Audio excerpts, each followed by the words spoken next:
Pete Incaviglia, shown here in a 1985 game for Oklahoma State, threw out the first pitch on Sunday at Allie P. Reynolds Stadium. The former big league slugger also spent time this weekend with the current Cowboys. OKLAHOMAN Archives, Stillwater, members of Oklahoma State's 1959 national championship team signed autographs on the concourse before the game.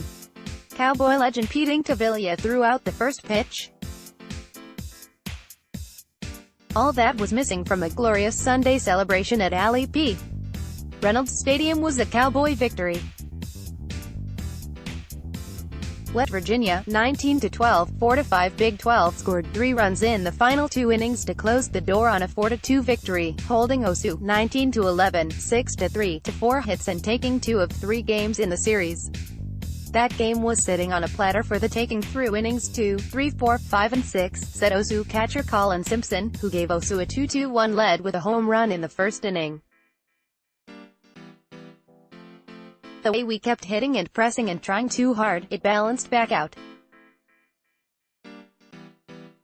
When we got up 2-1, we said, let's just hold on and get out of here, so that game was not played as well as it should have been. OSU starting pitcher Brett Standley allowed 1 run on 4 hits with 2 walks and 5 strikeouts through 6 innings, overcoming some early hiccups to keep the West Virginia bats quiet.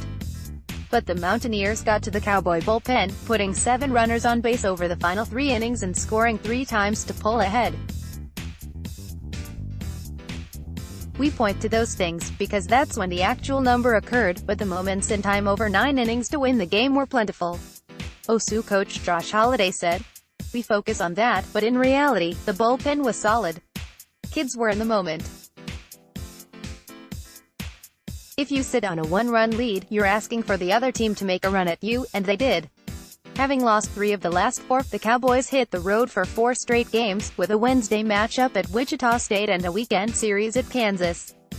After an emotional ceremony to award championship rings to the 1959 championship team on Saturday, the current players appreciated the opportunity to meet them in Incaviglia over the weekend. Incaviglia, who batted .398 and hit 100 home runs in his OSU career, made a notable impact in the clubhouse. "That man is a spark plug," said Simpson, who caught the ceremonial first pitch. "He's full of energy, he's loud, he's outgoing. We talked to him in the locker room. He stood in the dugout during the game yesterday. It was pretty cool to be able to catch that man's first pitch." A lifelong resident of the Oklahoma City metro area, Scott Wright has been on the Oklahoman staff since 2005, covering a little bit of everything on the state's sports scene. He has been a beat writer for football and basketball at Oklahoma and read more comments.